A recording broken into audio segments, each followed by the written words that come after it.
Hello once again, everybody. Steve Larvick here with Ask AME. Here again with Barry Big Dog Simon. Barry's a football commissioner for Fantasy Football League and an expert in all things sports related. And we've been running down strategies as it relates particularly to running backs in the NFL and on your fantasy football team. And we've got a draft coming up here in a couple of weeks. Running backs are the most critical element of anybody's team. Last time, Barry, we spoke about tandem running back strategy. This time we want to talk a little bit about handcuffing. Why don't you explain what handcuffing is for everyone, and then we'll break it down specifically by team and players and try and help people out a little bit. Okay, well, basically handcuffing is where if you have a team that has a primary ball carrier, unlike the tandem situations that we've spoken of earlier, you basically want to try to obtain his backup running back somewhere in the draft. Most of the time you want to try to do that later in the draft to leave those earlier spots open for productive players, but the philosophy is to try to get his backup to ensure yourself against potential injury to the primary running back. Okay, we had talked about tandem backs, and in a way you could say acquiring both backs on a team with a tandem running back strategy, an NFL team, would be the ideal handcuff situation, but I guess only if you're drafting later in the draft. Well, that is possible, but it's not likely to get both running backs in a tandem situation unless you draft the second back fairly high, which means you could be bypassing on productive wide receivers or productive players at other positions just for the purpose of getting the second back for a tandem situation. Certain situations are, let's say, Fred Taylor and Maurice Jones-Drew. They're both going to be probably drafted in most drafts before the 5th or 6th round is completed.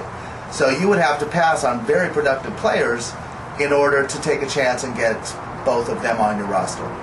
So when we talk about the handcuff strategy, really primarily we're talking about those lucky enough to draft in the first 5 or 6 spots and then picking up that backup who really probably is going to touch the ball too much unless somebody gets hurt. Yeah, that's true. I think that when you're looking at handcuffing, the thing you need to focus on is looking at who your primary back is. When you pick the first running back you pick on your roster in the draft, you want to look at who that is. And if that's somebody who is prone to injury or someone who is a rookie and hasn't really proven themselves yet, and if that type of player is going to be the main running back on a team, you may be more apt to want to get their backup simply for the case to insure yourself. So, which teams specifically do you think that when one of our viewers is having their fantasy football draft, if they were to pick up a number 1 running back for their team, which ones are seriously going to need to look at picking up the backup as insurance? Well, again, avoiding the tandem situations which we've talked about. I think that if you're looking at single backs, I think that the only tandem I would mention would be Washington, simply because Clinton Portis is very prone to injury.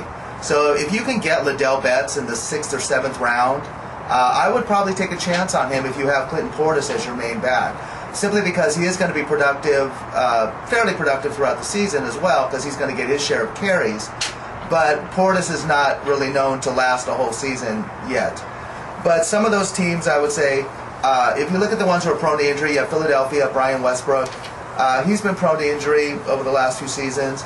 Amon Green is another one with Houston that you may want to look at.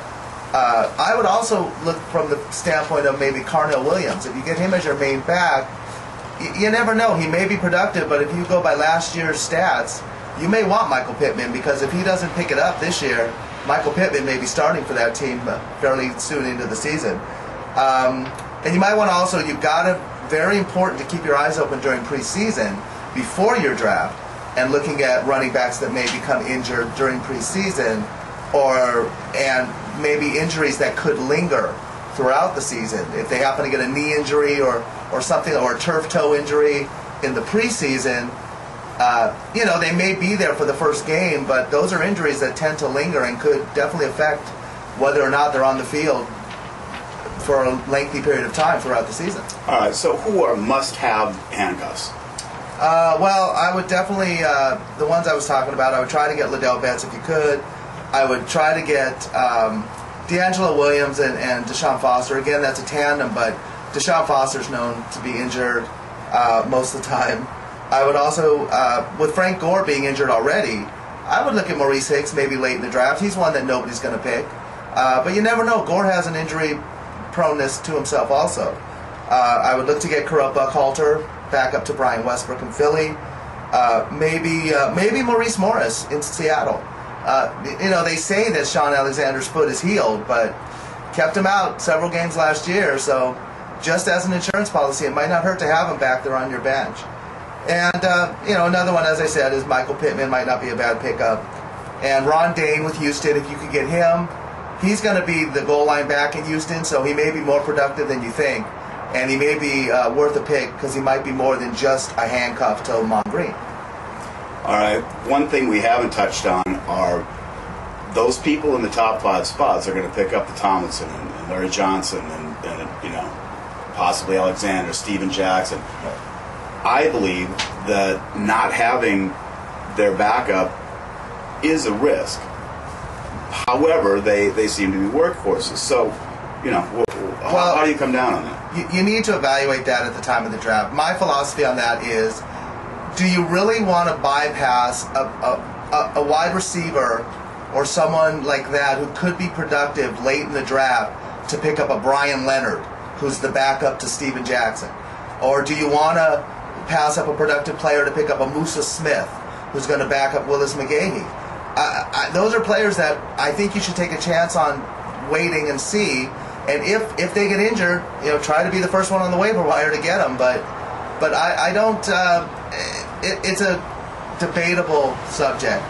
But my philosophy is, if the backup is not someone who would be most likely playing throughout the season, unless it's a major injury to a really substantial back, I don't know if I would pick them up. I'd have to look at the situation when the pick came, who was available, and then make that decision at that time.